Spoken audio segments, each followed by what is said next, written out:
really important that we begin to change the mindset of young people to know that your vote counts. They don't understand that the legislative arm of government is actually a co-equal arm of government. We have an incredible amount of potential. Whatever it is I was doing, because of my personal DNA, it had to be of an international standard. Which is what, seriously speaking, is all about.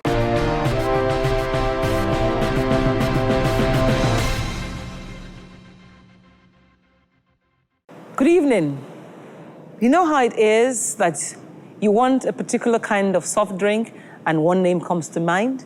Or you want a painkiller and you call all painkillers by one name. Same thing for seasonings. There are some brands that you don't have to think twice. They've swallowed up every other brand in that area and everybody has to try to catch up with them. So I'll be talking branding today.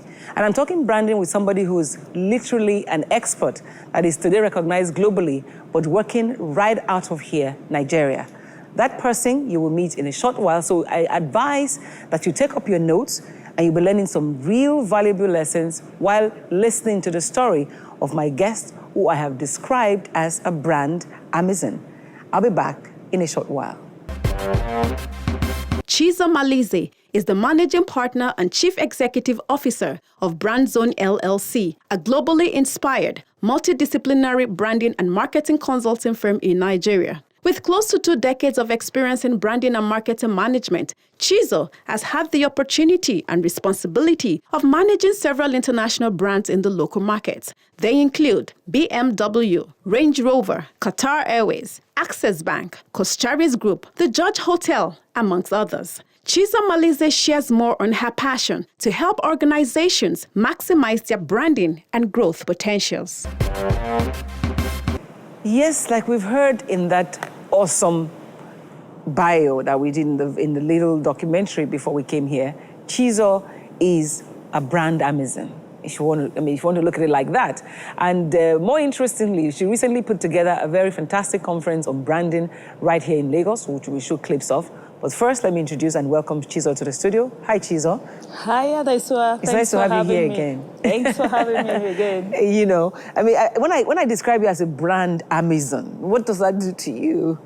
I'm used to everyone because some people say the branding queen, some people say branding queen Africa, some people say the brand Amazon. So I'm used to whatever it's called. We can people literally are call you with. branding queen Africa because of this new appointment that you just got. For me, it's an exciting thing. Yeah. And I can do a one-up high five. Kind of high five. That yes. In the whole of Africa, right. They picked one person and that person happens to be my friend, female. Right. Hint, hint. Right. She's my friend, and you're part of a jury that's going to determine the top brands in the world. Right. Now, where is Rebrand based? Rebrand is a US-based brand firm.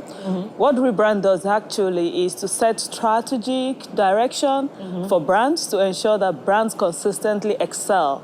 Absolutely. And so as part of that process, they've got the Rebrand Global Award, yes. which is an annual award that evaluates brands around the world. And so it's such an honor and a pleasure to be a part of the jury that would determine and select the winners of the 2016 award. And I know even if it wasn't you and it was somebody else, you still feel that sense of pride that is out of Africa. Out of Africa. So what does that tell us? Out of Africa, you know, we are beginning to recognize the value of branding, or what? I think it's much more than that. The value of branding people know, but it's more about the expertise, the direction, the doing, the making it happen. It's become obvious that quite a lot of people down in this continent are also doing great things in that regard. And a lot of people in different ways make contributions to the growth of the industry.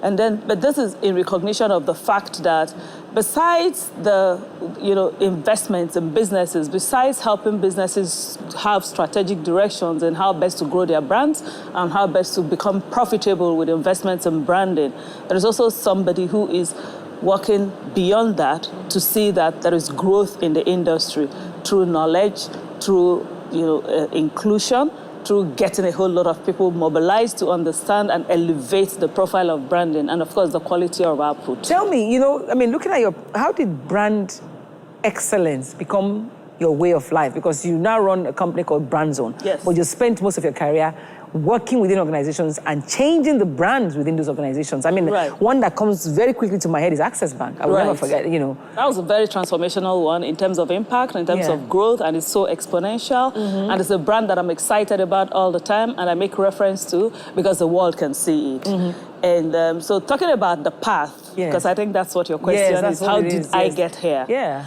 I'm not one of the people who stumbled into things. I am really methodical, and I'm quite strategic, and I'm quite focused. But that's who I am, and that's the way that I'm wired.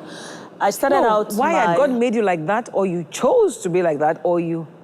Well, I think it's a combination of growth and experience and the things that form you and the sort of goals that you set for yourself as an individual. So all of this combined to put you on the path. I'm not sure it's happened just by chance. Anyway, it takes quite a lot of work to be on the path of excellence. So walk me through it. Right, okay. And so I started my career basically from sales, and I was actually doing sales in oil and gas. And this is what you called, in those days, lubricant sales from Jeep. And then if you are in sales, you're also very conscious of brands, because the brands people are talking to you about the brands.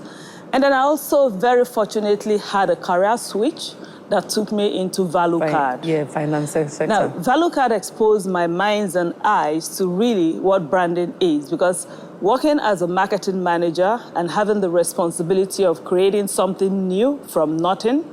And when I say something new, it was the very first electronic POS product. Nobody knows cards, nobody's done it in Nigeria. It brought a lot of education, it brought a lot of information, it brought a lot of exposure with regards to not just marketing, but also branding, but more importantly, technology, because value card is, and like all card products, are grossly technology driven. But the greatest part of it is the fact that being part of a process where something grows from nothing, it was humbling. Were you scared? No, I'm never scared about anything. I don't think that I was scared. I was more excited about the opportunity, and I was excited to work with very knowledgeable people, because this was one of my first career early in life. And it also threw an opportunity for new knowledge, new thinking, new direction, based on global standards. Because nobody has done it here, but all of our standards were quite global, and benchmarks were global, and learnings were global, and that was really interesting. Yeah, I find it interesting because I know you personally. There you are, you got married pretty early. You had kids very early. People will say that is the end of the world. Did you wait for your dreams to happen, you know? No, nothing about me is by chance. And so even the early marriage wasn't by chance? I mean, relatively, because you were about 19? Well, I think I met somebody who was really good and extremely good, and I believed in him, and I'm never afraid of anything. I told you that already. So you didn't worry that this guy will stop my growth? Maybe no, I did not worry about that. because I know that I've got goals in life. I also come from a very, very stable family, and of course, the support of my parents and my older siblings particularly. So the baby nursing, nanny? Oh yes, the support system was incredible, because all my kids had too many mothers and too many parents, and I didn't have any issue around that at all. At that age, was your dream still quite certain that I want to be able to make... I mean, because it looks like corporate world was where you wanted to go. Yes. Making change, changing people's brand was like, you know... Yes. Was it there from that time? Not for branding, but with regards to corporate. Yes. And I'll tell you this very interesting story that I do not think that I've shared with anybody before today. Not even on the pages of Parents. When you were doing a column on Today's Woman, you were not writing... No, I did not. But this is actually one of the things that I know that I've always known where I wanted to be. When I left the university, I always wanted to work in consulting. And I was very particular about that. It's going to be either consulting or a blue chip. Which means strategy was something that...